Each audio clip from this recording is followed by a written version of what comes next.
Georgia tech கால்பந்து மைதானத்தில் கோடி ரோட்ஸ் vs ரோமன் ரெய்ன்ஸ் இருவரும் நேருக்கு நேர் சந்திக்கிறார்கள். ரோட்ஸ், நீ ஜார்ஜியா டெக்குக்காக நீ ஃபுட்பால் விளையாடுறிருக்க, அதனால இது நீ நிற்கும் மைதானத்தில் இது உன்னுடையது.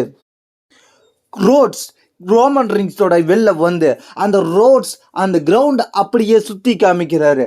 இது என்னுடைய வீடுன்னு சொல்லி ரோட்ஸ் ரோமன் ரெய்ன்ஸ்கிட்ட பதில் கொடுக்குறாரு. கோடி பிளட் லைன் என்கிட்ட இருந்து எல்லாத்தையுமே பறிச்சுட்டாங்க, அதனால என்கிட்ட இழக்கிறதுக்கு இப்போதைக்கு என்கிட்ட ஒன்றுமே இல்லை. ரோமன், நீ எனக்கு பக்கபலமாக இருந்தாதான் இந்த பேட் பிளட்ல நம்ம ஒன்றாக இணைந்து செயல்பட முடியும். அதை நீ மைண்டில் வச்சுக்கோ. நம்ம 2 பேரும் ஒற்றுமையாக செயல்பட்டாதான் வெற்றி பெற முடியும். இந்த பேட் பிளட் முடிஞ்ச உடனே நான் என்னென்னத்தை இழந்தனோ அத்தனையும் நான் திரும்ப பெறுவேன் அப்படின்னு சொல்லிட்டு ரோமன் ரெய்ன்ஸ் வெளில போறார். கோடி ரோட்ஸ் தடுத்து, ரோமன் ரெய்ன்ஸ், நான் வச்சிருக்கிற WWE அன்டிஸ்ட்ரிபியூட்டட் யூனிவர்சல் சாம்பியன் உன்னோடது இல்லைன்றத நீ மைண்டில் ஃபஸ்ட்டு ஃபிக்ஸ் பண்ணிக்கோ. கோடி ரோட்ஸ், நான் என்னோட வாழ்க்கையில் என்னோட வழியில் நான் இருக்கிறேன்.